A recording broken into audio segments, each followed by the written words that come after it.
Hello, everybody, and welcome to our webinar today. My name is Michael Siggins. I'm the founder of the Channel Pro Network.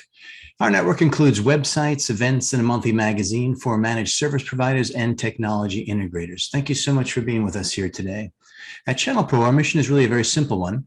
It's to provide you with the information, insights, and resources that you need to run a more successful business. Today's webinar is a perfect example of the kind of info that can help your business. Our topic today is how successful MSPs are addressing their customers' shifting security requirements.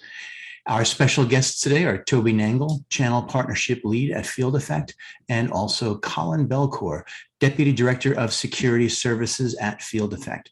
Before we begin the presentation, a few quick housekeeping items. Please get involved. We always encourage your feedback and questions because it makes for a much better experience for everyone today. If you've got any questions for our presenters, please use the Q&A section down at the bottom of your window. We're going to follow up tomorrow with additional information and a link to the recording. All right, now I'm going to turn things over to our special guests, Toby and Colin. Please take it away. All right, excellent. Thanks very much, Michael. And yeah, my name's Toby Nangle. I've been in the IT channel for almost 24 years now, working with resellers and MSPs in everything from infrastructure as a service to cloud, and for the last sneaking up 10 years in cybersecurity. So I think one of the things that we wanted to really touch on here today was that we've got, we're from an organization named Field Effect. And if you haven't heard of us yet, I'm sure you'll be hearing from us quite a bit more. We were founded in 2016, so just over 5 years old. We've got offices now in Canada, the United States, UK, Australia. We're following the sun for 24/7 support for our MSP partners. And we come from a deep cybersecurity background with a lot of roots in the intelligence community. And one of the observations, one of our founders, a gentleman by the name of Matt Holland, has a bit of a mission that he's on to ensure that even the smallest of business, everybody should have access to exceptional cybersecurity. It shouldn't just be that elite cybersecurity is available to the richest of corporations. So you don't, and the second part of that mission really is to ensure that you don't need deep cybersecurity expertise to be protected. So I think one of the things we wanted to sort of provide as context going into this conversation here today with Colin. Obviously, we're living in a different era now. The cybersecurity landscape is changing for MSPs and for their customers. Bad guys are somewhat indiscriminate now in their targeting because they've automated so much of their tooling, which means threats are sort of automated and coming downstream to wherever the vulnerabilities are spotted on the internet. And so awareness of that is real amongst even the smallest of businesses. So your customers as MSPs are now aware of the risks to their business of things like ransomware. And so as a result, customers' expectations are also shifting. So they're aware of the risks, and they're now expecting their MSPs, whether it's in their contracts or not, to have them covered and to keep them secure. And at the same time, over the course of the last couple of years, from all of the MSPs that we speak with, a lot of our partners have struggled to raise their prices over the course of that same time. So the threats are coming downstream. It's actually requiring the MSPs to move past just AV and a firewall or EDR and a firewall. It's actually requiring the MSP to drive into something quite a bit more sophisticated when it comes to their coverage for their customers. And so what it's forced the MSP to do really is begin to adopt disparate tools. And so do you want some AV? Do you want some EDR? Do you want some MDR? Do you want some XDR? Do you want some NDR? And just when you thought you had the last DR in your collection of DRs, there's a new one coming down the pipe at you. And then there's more IDS, and there's DLP, and there's SOAR, and there's SIEM, and it's confusing and it's complex. And without raising prices, and while you're increasing the adoption of these disparate tools, there's a squeeze on MSP margins. And I think that complexity as well is the enemy of security. All of these disparate tools actually add up to complexity, and complexity can be a real problem when it comes to cybersecurity. And so it takes great expertise to drive simplicity into something complex, and it takes great human expertise to drive simplicity into security. Actually, at the very center of good cybersecurity are many smart humans. And speaking of smart humans, I'm very happy to be joined today by Field Effects Zone Colin Belcourt. And he's got an extensive background and experience, deep expertise in cybersecurity. Prior to joining Field Effect, Colin was the Director of Risk Mitigation Programs with the Canadian Centre for Cybersecurity, where he led programs designed to support government and organizations of all sizes to mitigate threats and make informed decisions around the technologies they use. Colin's previous to that was at the Communication Security Establishment, and obviously with many years of deep cybersecurity expertise at the nation state and organizational levels. Colin's here the way we're going to work this is Colin's here to actually dig into the detail of those shifts in cybersecurity requirements. And I'm here to sort of speak to the impacts that we're seeing on our MSP partners, and how those are really being reflected in the way that service is delivered by our MSPs to their customers. Colin, over to you for a quick intro. Thank you so much, Toby. So thinking about how we got here today for this session, and even some of the key drivers for our business and for the business of a lot of the people on the call here are listening in, I think it all starts with the SMBs. So there's so many great products and services being offered, and behind the scenes, they're often established and run by like a small team of passionate people that are experts in a particular domain. So they have an idea, they want to run with it. So a common theme around these small and medium-sized businesses is that they all depend on technology, and at the same time, like the entrepreneurs and the people behind it don't want to have to worry about the tech. They want to focus on building value and competing in a globalized market. Small businesses, they don't have the time, the resources, the expertise to like set up, manage, maintain, and look over their IT environment. And even fewer of those businesses actually have the expertise to look into the cybersecurity lens for all of this as well, and handle some of those challenges that they're faced with to properly protect their digital assets from the cyber threats that are ever present and growing. These SMBs, they rightfully turn to managed service providers, like many of you, and they don't want to have to worry about setting up their systems, their servers, the services, the applications. They really want to focus on building their business and driving value to their customers. So Toby, like you mentioned, the cybersecurity landscape has changed a lot over the years, and I'd say especially over the last 12 to 24 months.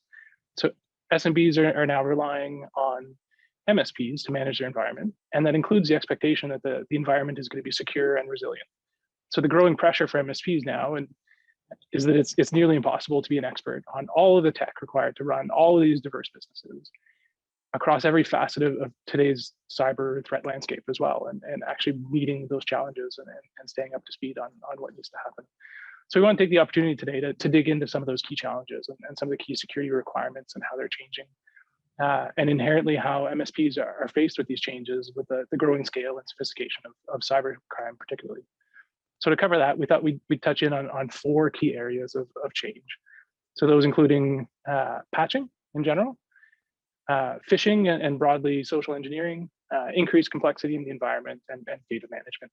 So we thought we'd dig into each one of those and talk a little bit about how some of the requirements are the same, and some perspectives on those requirements are changing as well, and then what that means for businesses and MSPs. So jumping in straight into the first one for patching. So patching and applying updates and looking over your software and your systems, this isn't something new. However, I'd say the impact of not doing a good job around that is growing at an alarming rate. So organizations need to patch aggressively, and they need timely updates pushed out for their operating systems, their software, their browsers, their applications, mobile devices, and whenever possible, it has to be automated. It has to be pushed out as quickly as possible. On top of just patching existing software, there's, the software vendors and the hardware vendors have a business to run as well, and they don't want to maintain technical debt. So they're end-of-lifing software and hardware, and these products are no longer receiving updates. So businesses rely on these products, and then all of a sudden, vulnerabilities keep getting found, but they stop getting patched. So there's definitely a requirement to look into that and move past it, and replace end-of-life hardware and continually invest in the infrastructure. That perspective of patching and replacing equipment and software also applies to edge devices. So it's not just your computers and your servers and your systems, but also your firewalls, your routers, your VPN gateways, and anything else that ties to your network, including like attached storage devices, for instance. So the need to understand the exposure surrounding the patches as well keeps growing. Like, did you patch fast enough? And if you didn't, what's going to be the impact, and how bad is that going to be, and what do you need to do next to overcome some of those challenges? So when we think of the complex environment, it means patching reasonably well just isn't good enough. It doesn't necessarily provide the confidence that a business needs today. So prior exposure or exposure prior to patching could have led to access to the network that's then not mitigated just by applying a patch. We've seen a few examples of this recently, including what we call like a phased or a multi-phase breach. So a few recent examples. There's the Fortinet VPN vulnerability from late last year, and it basically allowed dumping credentials from VPN gateways, and then with the credentials, there's continued access to the network. And another recent example from earlier this year, starting in the March timeframe. So there's the Microsoft Exchange vulnerabilities known as proxy shells, and same idea where threat actors are leveraging that to gain the initial access and kind of hold on to their foothold within the network.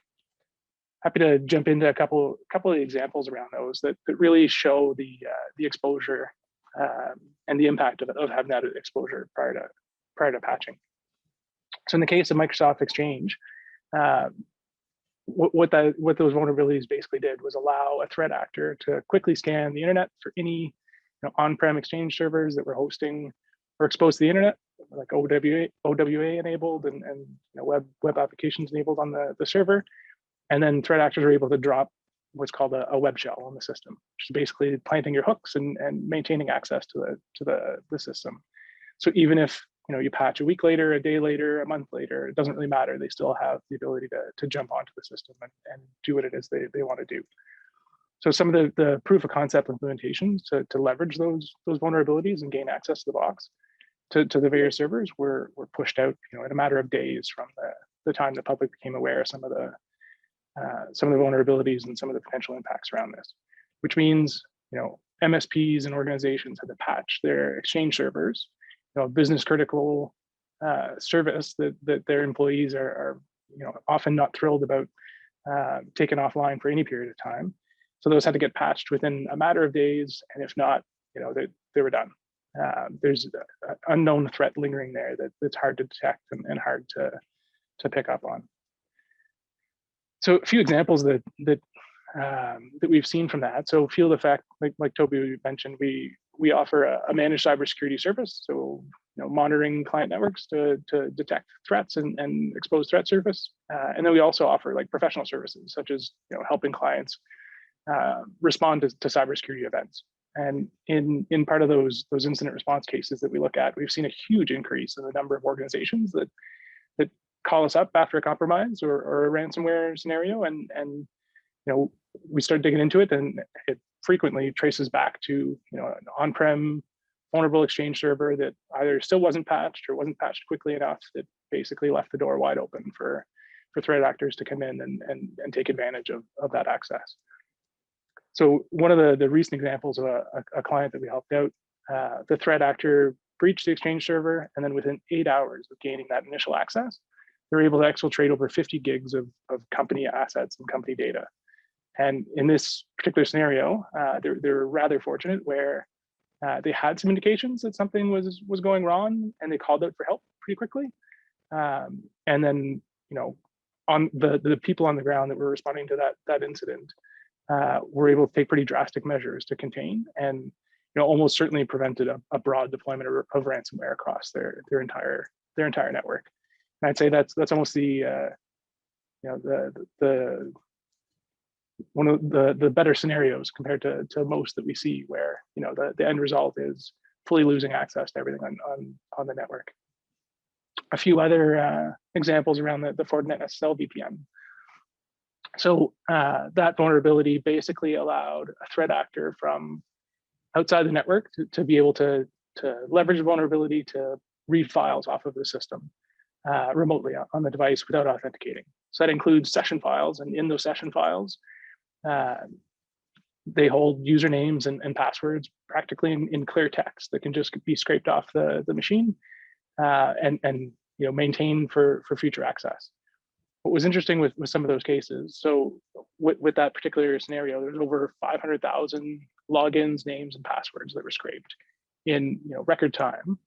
And then we saw the sophistication of the cybercrime kind of community and kind of machine around this case, where you had initial access brokers that would go in, capture all the passwords, and then publish those and dump the passwords and even resell just that initial access. And then other criminals that were buying some of those accesses and then pivoting off of that to jump back on the boxes and kind of continue from there.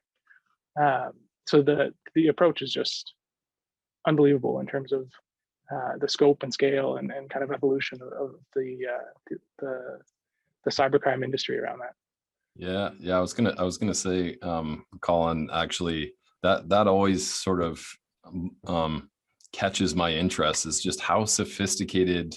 When you say organized, they organized crime here. They really are organized in a bunch of really fascinating ways. So specialty cyber criminals who are just gonna sell access to a network environment, and then others who might go to an affiliate program of a ransomware publisher in order to have the right tools at their disposal to deploy into an environment.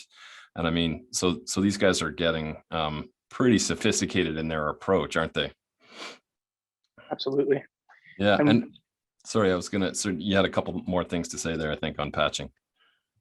Yeah, no. So what's interesting as well with some of the patching. So from one perspective, like the on-prem exchange vulnerabilities are really driving organizations as well, especially the smaller ones who just aren't able to keep up. So driving them towards like managed solutions such as Google Workspace and Office 365, and just reevaluating some of the tech, because they're seeing that if they can't keep up and they can't circumvent all of the activity around that they're just looking for new means and trying to offload some of the responsibility to others.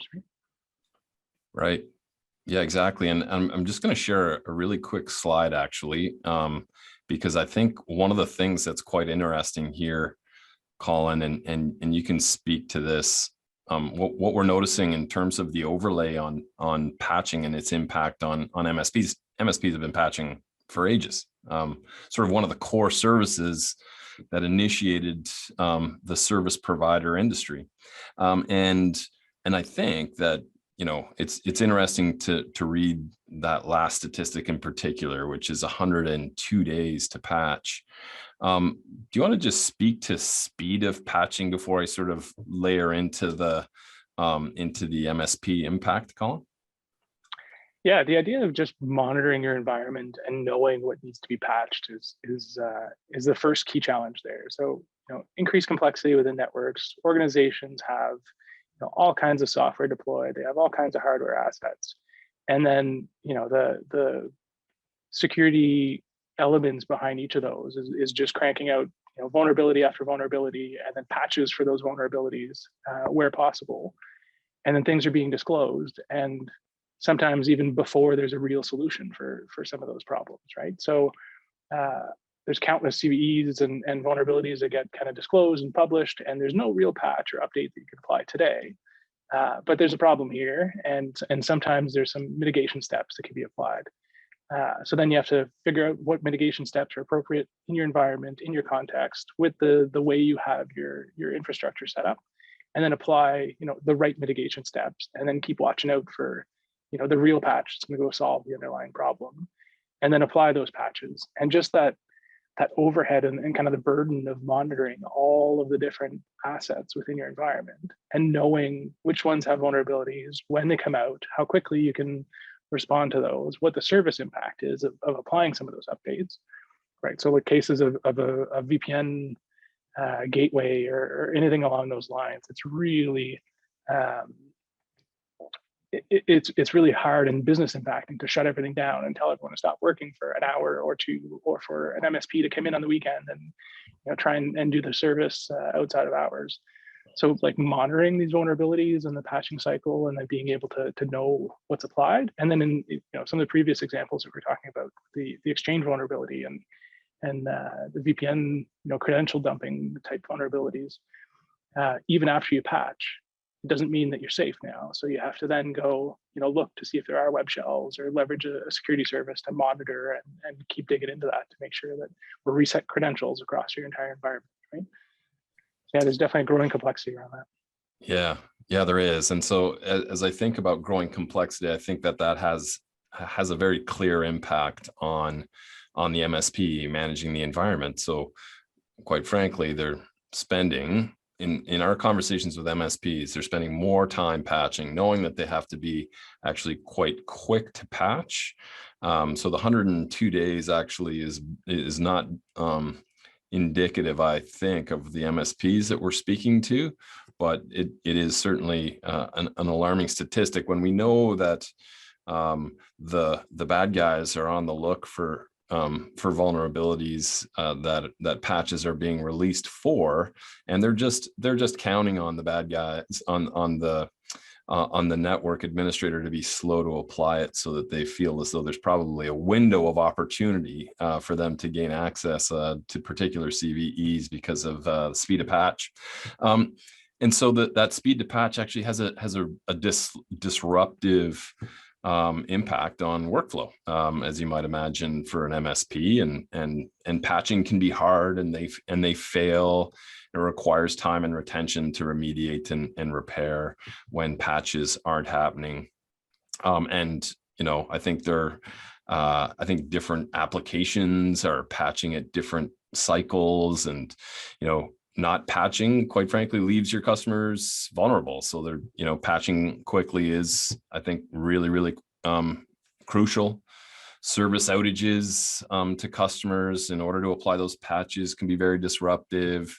And staying on top of what needs to be patched and when requires a different approach for an MSP, and a process for vulnerability management. And I think that in itself is a task that is a heavy lift. So users users have to participate, don't they, in a lot of those patching scenarios, either restarting their own machines at times, or on the numerous Chrome updates that we've been seeing come our way over the course of the last couple of months. They've got to refresh their Chrome browser, and some folks are ignoring that button up in the upper right hand side. So there's always a little bit of end user requirement there, and that can be unreliable. And so MSPs have to spend more time chasing or driving some remote control requirements into end user machines in order to ensure that the patches are applied properly. So those kinds of things are, I think, starting to stack up to more time spent, and literally, it used to be that I think a lot of the MSPs that I spoke to in the early days were like, no, we're going to wait for that patch to soak for a little while, because we know these patches introduce new bugs, and so we're going to let it soak, and then they'll patch the patch, and then I'll sort of stay one iteration behind. And I don't think that luxury exists any longer, right? Because the vast majority of patches are brought into the environment in order to address vulnerabilities, right? For sure. And cyber criminals are monitoring that as well, and then jumping on it whenever there's an exposure there. And they're getting really quick at turning it around. Really quick, right? It's staggering.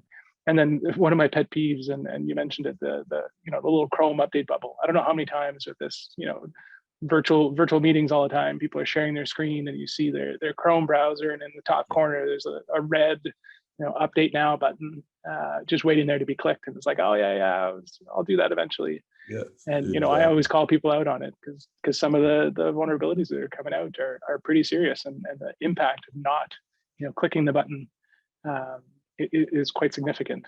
And Yeah. I'd say the software vendors are actually spending a lot of time making that impact as small as possible. So you take Chrome for instance, like you can click the button, Chrome restarts, all of your tabs come right back. It's as if nothing happened. You didn't lose anything. Yeah. A few seconds is all it takes, and still people struggle. Yeah. Well, I think they don't pay attention. They don't understand. I think obviously we're immersed in the cybers over here, and I think for the everyday user, they're like, yeah, no big deal. So the next element you wanted to touch on was phishing. So if we think about the two sort of most frequent incident response elements that we take care of at Field Effect, I mean, aside from our monitoring customers on Covalence, we've got a business of professional services that we deliver, IR being one of them, incident response being one of them. I know phishing and the vulnerabilities left unpatched are sort of in the top two. So wondered if you wanted to now touch on the phishing vulnerability. Yeah, absolutely. So the cybercrime actors, like at the end of the day, they're trying to make money. They're trying to get on systems. They're trying to steal data. They're trying to get in there. And as large software vendors and companies are spending more and more on making sure that they have good testing and good security practices within their environments, there are fewer vulnerabilities, although the ones that come out tend to be pretty big. So when a threat actor can't go the route of exploiting a vulnerability to get on a system or to gain access, then they switch to people, right? Let's focus on people. So phishing is one aspect, but I'd say it's the broader like social engineering, trying to coerce someone to do something and kind of enable the access that way, as opposed to relying on a flaw or a vulnerability in the software or the product to gain the access that way. So I'd say, people's behavior are probably one of the biggest threat surfaces that an organization faces. And if you look at the needs of an organization now, investing in that fundamental cybersecurity training for all employees is just imperative. So things like, onboarding a new employee and showing them where to find the leave forms and all the standard, corporate practices is one, but then also, making it really clear what your password policy is, and making sure that people follow the right practices, making sure they can identify malicious emails and malicious links and know what to do when they receive it.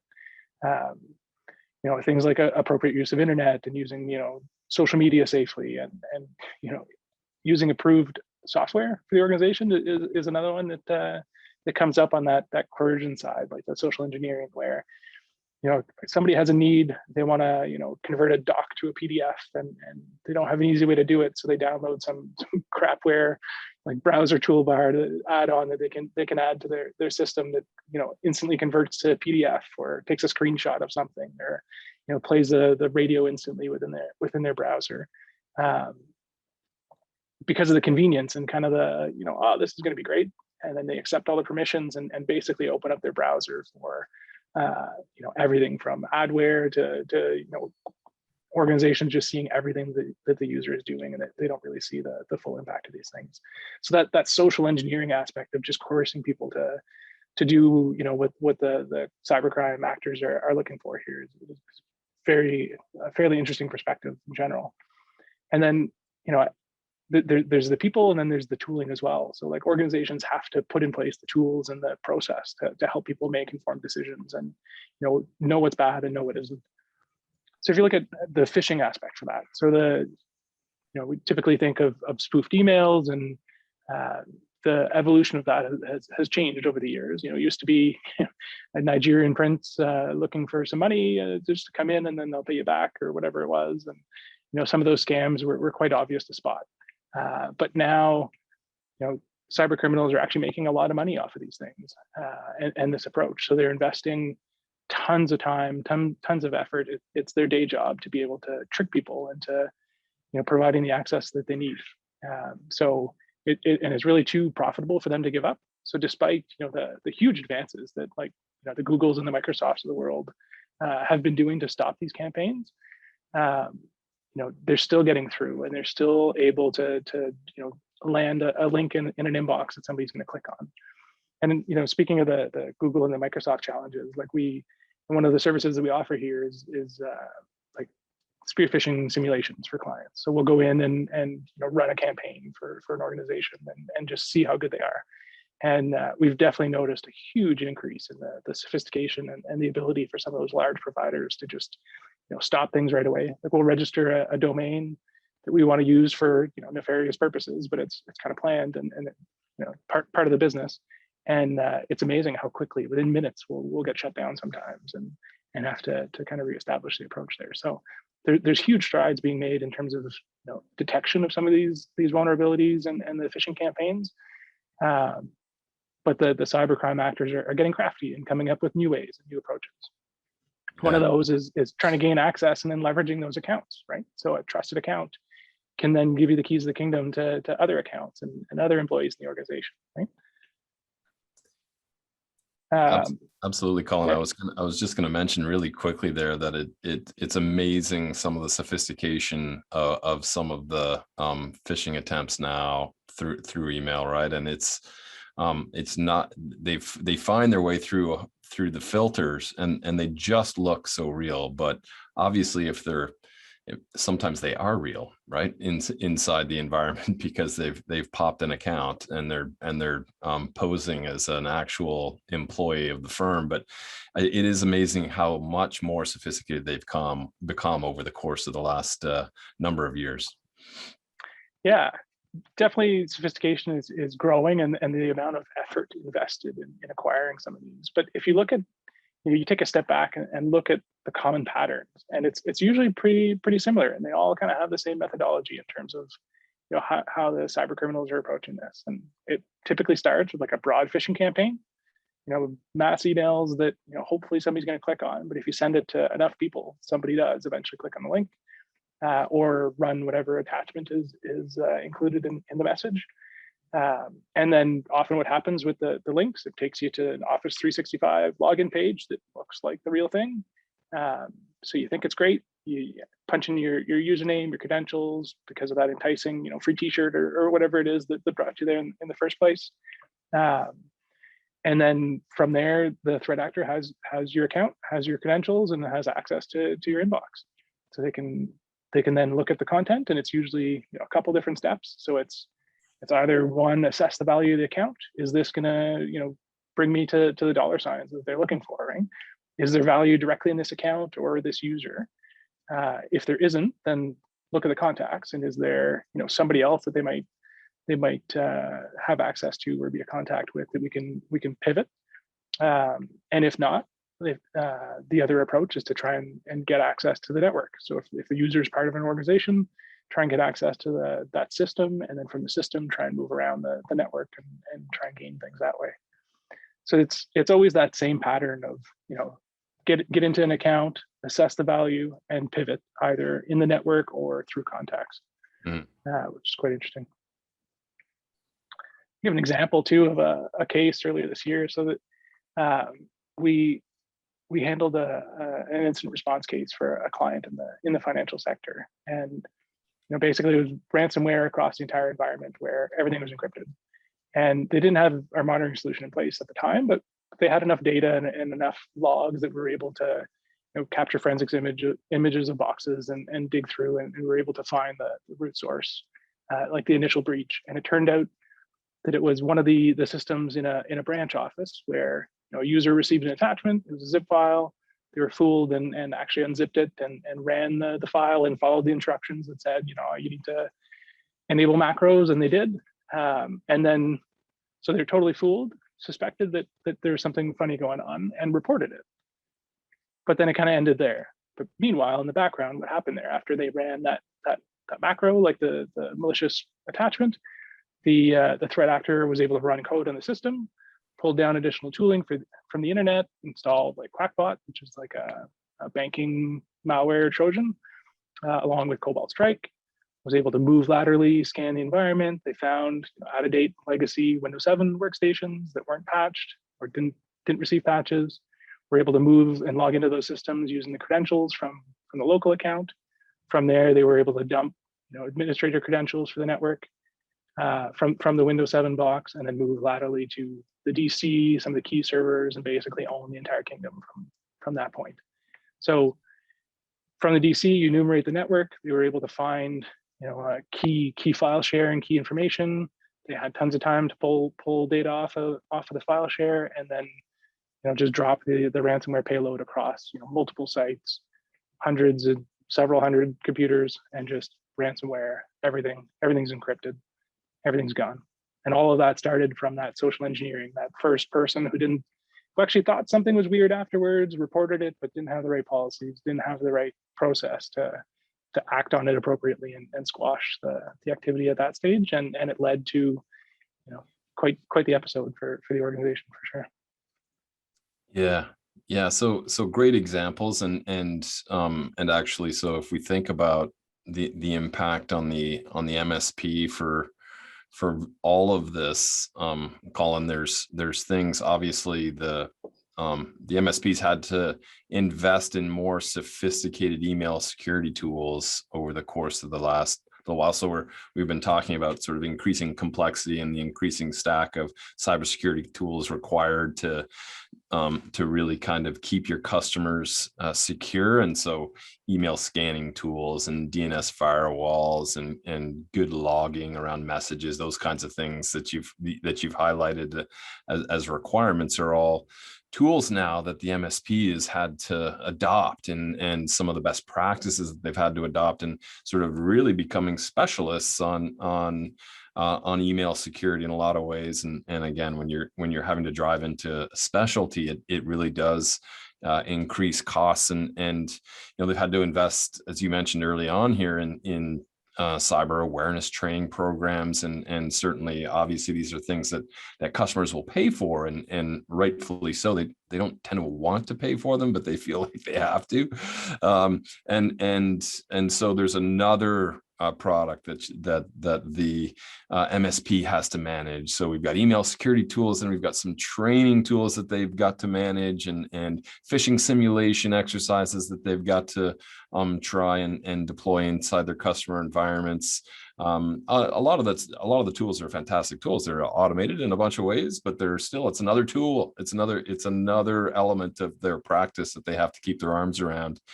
And like, a lot of feedback that we've had, because in our platform, in our cybersecurity monitoring platform, Covalence, we've got a suspicious email analysis service.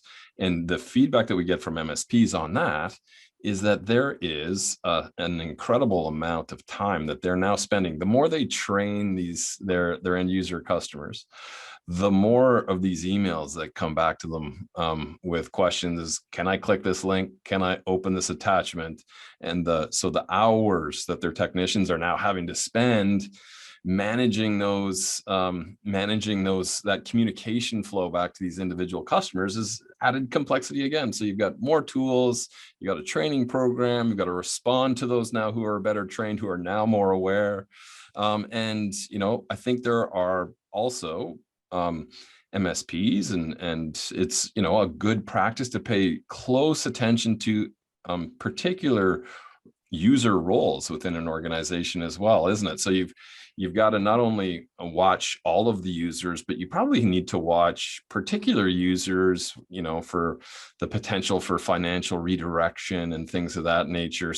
So and to be honest with you, it's a really difficult thing to do, isn't it, to investigate whether or not an email is malicious or not. So sometimes these things have gotten so good that they look real, and that the links can quite frankly be catastrophic. So that investigation element is a lift, and you have to give the proper advice to your customer. So it's really interesting that we've got that amount of effort that just goes into the sort of social engineering and phishing management elements of an MSP's practice into their customers, and just a ton of best practices in there that I know we'd love to communicate.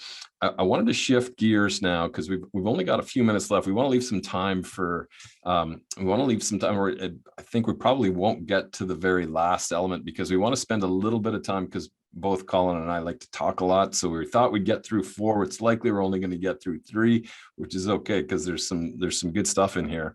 But we wanted to touch on the sort of increasing complexity that we're seeing both in the end customers' environments and some of the recent trends in shifts in transition to cloud applications and things of that nature. So Colin, I'll let you touch on that, and then I'll just come in and chat a little bit about how the sort of point solution approach that we see a lot of MSPs taking is also adding complexity. So you've got complex environments to manage, and you're bringing some complexity with your tool sets in there, and it's a really interesting mix. So I'll let you start with the increasing complexity of end customer environments. Yeah, absolutely. So if you look at the environment of today, there's usually a mix of on-prem assets and resources and kind of the traditional systems.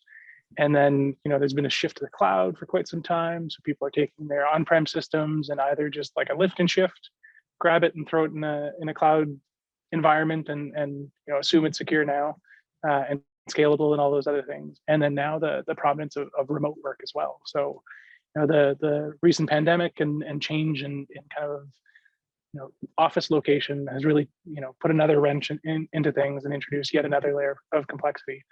So now we have a mix of on-prem assets that your employees and users need to log into and get access to. There's your either from an enterprise network, so on-site or remotely through like VPN solutions. Hopefully, I've seen a lot of smaller organizations that they don't even do that. They turn on Chrome remote desktop on their browser and kind of connect in that way and kind of run off without any extra thought of what that implies in terms of a security posture. And then you look at the environment in the cloud and the increasing complexity around the cloud.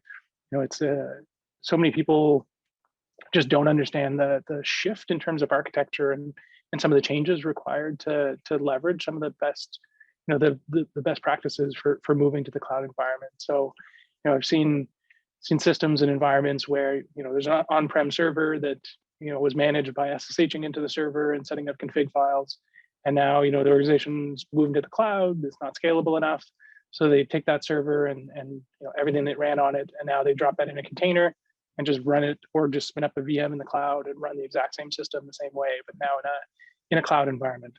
And it's a different threat surface to react to and to kind of defend. Same with environments where it's smaller businesses, they're just starting up now, or hopefully not going for any of the on-prem solutions and trying to wheel in a rack and start talking about like on-prem exchange servers and on-site management, and they're just moving straight to a cloud-only solution. But environments that are shifting over, you'll often see scenarios where there's an Azure Active Directory as kind of one source of authentication and identity in the cloud, plus their on-prem exchange, and then there's like ADFS that connects the two. And what you're effectively doing is taking the entire threat surface that still exists in the cloud without the right management control and approach, and you take your threat surface that was present before in the on-prem environment that was often only defended by an antivirus and a firewall, and you're connecting the two together, and now you've got this increased exposure and increased complexity. And then to kind of overcome that, you're looking at vendors that are selling tools for every small aspect of that individually, and trying to make sense of the whole thing and understand your posture. When you ask many IT administrators, handling incident response, and it's like, okay, tell me about your network. And they start drawing things out, and then we deploy our solutions and start looking at what's actually there. And there's often a pretty big gap between, what they think the network looks like and what's there in practice, and some of the environment and systems that they just weren't even aware of. Yeah, it's interesting, and I think part of that complexity that we're alluding to here.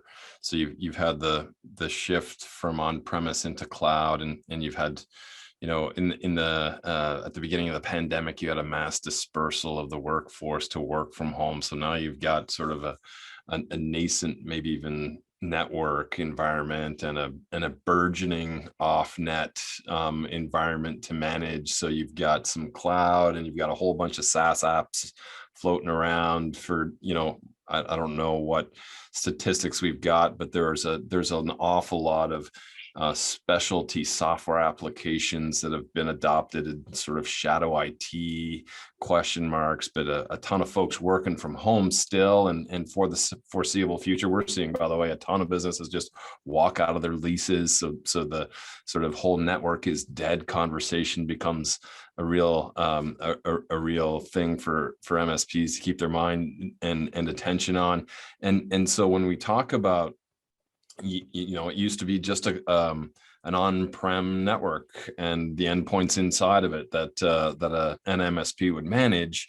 And now we're layering in a hybrid environment between on-prem, cloud, and at home. So that's like a nice little melange. It increases the complexity. And, you know, that specialty software is a real thing. And so those layers of complexity in the customer environment are now also being matched, by the way, as you mentioned, Colin, like having to adopt a point solution for each one of these a little bit. And I know I sort of made fun of it at the start here during the intro, but to say that, you know, it's a little bit frustrating for the MSP to listen to all of the vendors, you know, in the cyberspace coming at them with a new solution a week is an understatement. So it's got to be frustrating for the MSP. But the truth is, at the moment, what we're seeing a pattern of, and I think part of the reason folks are attracted to Field Effect is that those point solutions add complexity to an already complex environment, right? So if you have to now drive into 5, 6, 7 different point solutions. I was making fun of all the different, you know, sort of detect and respond acronyms that are out there, from EDR to MDR to NDR to XDR, and then, you know, all of the other various tools that you might need. That complexity is in itself a bit of a vulnerability, and there's potentially even a false sense of security that's driven in there as well. So it becomes complex environment plus complex security stack, and you've got a real I think problem that it multiplies on its own. So a complex stack driven into a complex environment is I would, and I'm not going to put words in Colin's mouth here, but I would say, you know, it's the enemy of real security, is to have all of those various layers of security, of application and environment and tooling that become more and more complex. And to be honest with you, when you're talking about point solutions, now it's almost as though you need expertise for each of those individual point solutions. And you know, do you need to drive your team then? How do you keep your team well educated? How do you keep your team? Do you get them to certify on certain applications with certain vendors? And do you pay for that certification as an MSP? And then once they're finished their certification, by the way, their market value is immediately higher. So they might come at you for a little bit of a raise, right? Whether you've paid for the certification or not. And there's just complexity that gets wrapped into even just the sort of human resource element and management of complex environments. If you have to have specialists on board, your labor costs will go up. They can ask for more money. And so, you know, and then obviously if they start adding their certs onto the end of their LinkedIn profile, they're, you know, the recruiters are going to hit them through their algorithms on LinkedIn. And so, I mean, if you don't and if they don't certify, then it doesn't relieve you of the burden for training them. You've still got to train your staff to be able to handle, you know, all of these applications and all of the complexity within the customer environment. So, you know, specializing is a thing. So it's complexity with complexity layered over top. So an MSP's challenge here is to try and drive into some simplicity for their own purpose. So, you know, complex security stack, it's I think probably wise for a lot of our MSPs to just examine how they can drive simplicity into their own practices, into their own solution stack. And obviously, I think that's one of the reasons why we're reaching into the MSP community with regularity, is because we believe we can help drive some of that simplicity into market. I did want to leave some time for Q&A, and what that means, unfortunately, Colin, is that we're not going to get to talk about sort of data management and backup, which is a really key, because we've both been long-winded, is a really key element of the of the changing environment and the changing security requirements. And I know you and I were chatting quite a bit about this, and sort of having a backup and then securing that backup. And then you had some really interesting stories. I wonder if we could finish off really quickly with that one story that you had about a method that you had recently witnessed through an incident response, some incident response work that we were doing around the technique that this one attacker, this one bad actor had taken with respect to how they encrypted everything except the backup. I wondered if you wanted to just touch on that story really quickly, because it's a compelling and interesting story. Yeah, for sure. So managing backups properly has been a challenge for forever for MSPs and businesses alike. Just to try and be able to have reliable backups that actually work when you try and restore them, and when you're actually leaning on the backups. So that's the first phase of the problem. But now you have threat actors that are gaining access to your network and are deliberately trying to tamper with your backups. So it was hard enough to do when you had nobody trying to stop you, and now you've got people that are trying to thwart your backups and make sure that you're in the worst position possible, so that you're more likely to pay extortion and a ransomware. So we had one incident earlier in the year where threat actor breached the network, gained domain administrator credentials, was able to get access to every system on the network, exfiltrated some data, and then deployed their ransomware payload, which is pretty common, like follows the same pattern we always see. What was unique was the backup server was left untouched. And so our recommendation is usually to segregate your backup server and make sure that it's not tied to the same administrator credentials and the same accesses as the rest of your network. So, if a threat actor who's hunting for that domain admin account gets there, they can't also thwart your backup. In this case, the company hadn't followed that, and the actor could have moved forward and encrypted that, but they chose not to.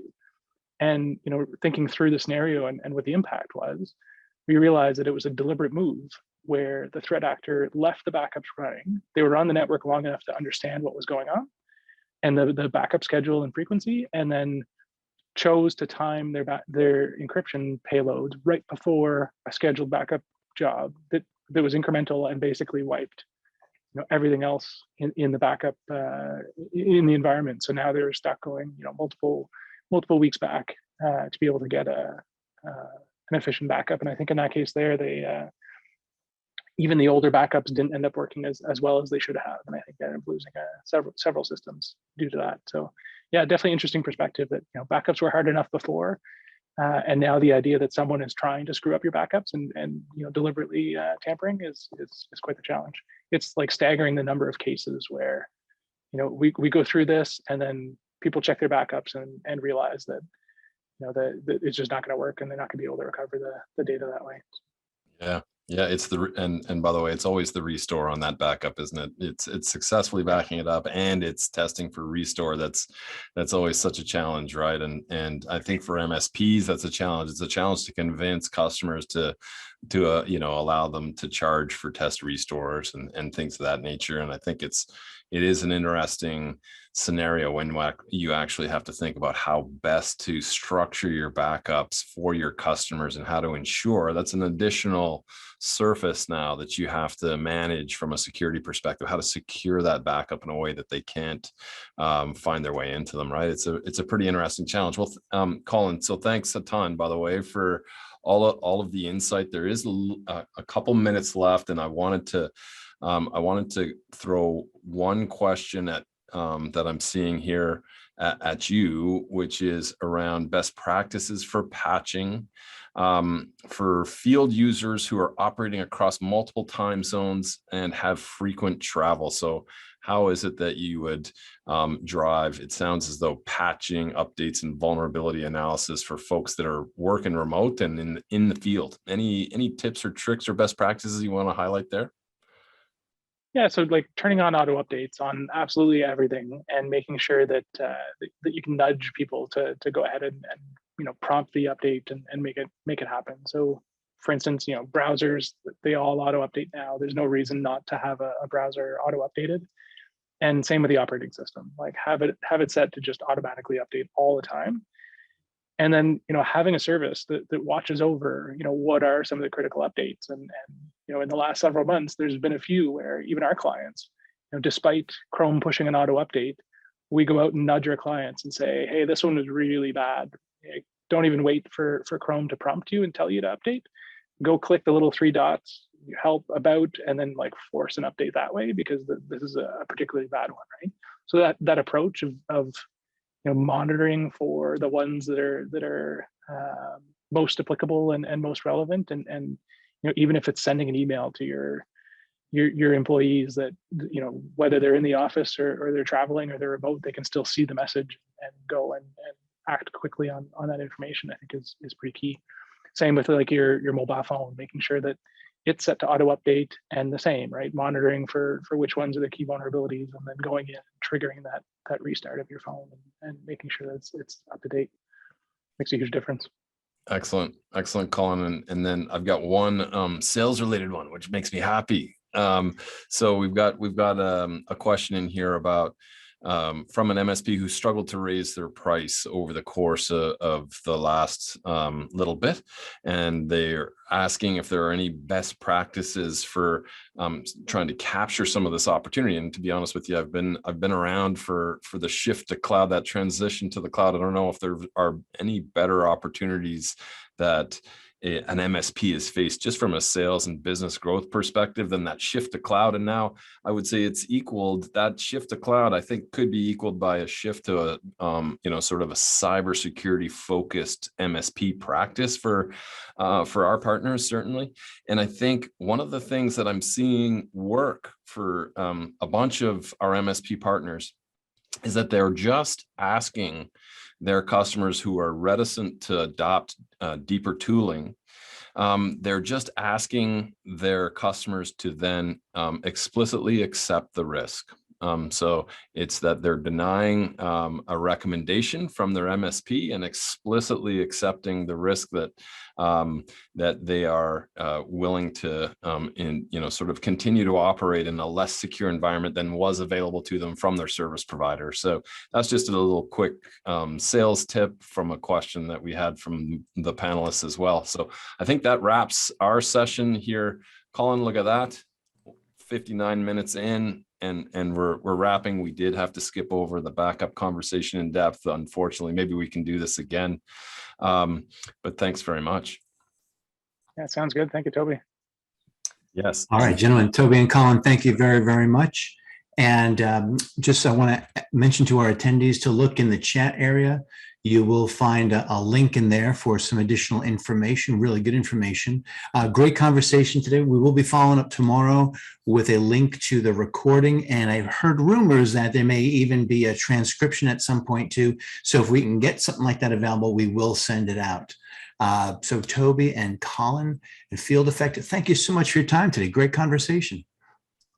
Thanks so much, Mike. Thank you. All right. And this is Michael Siggins. I'm at Channel Pro. On behalf of everyone here, we want to thank you all, to our attendants, our attendees, for being here with us today. Have an awesome day, and we will see you next time. Bye-bye now.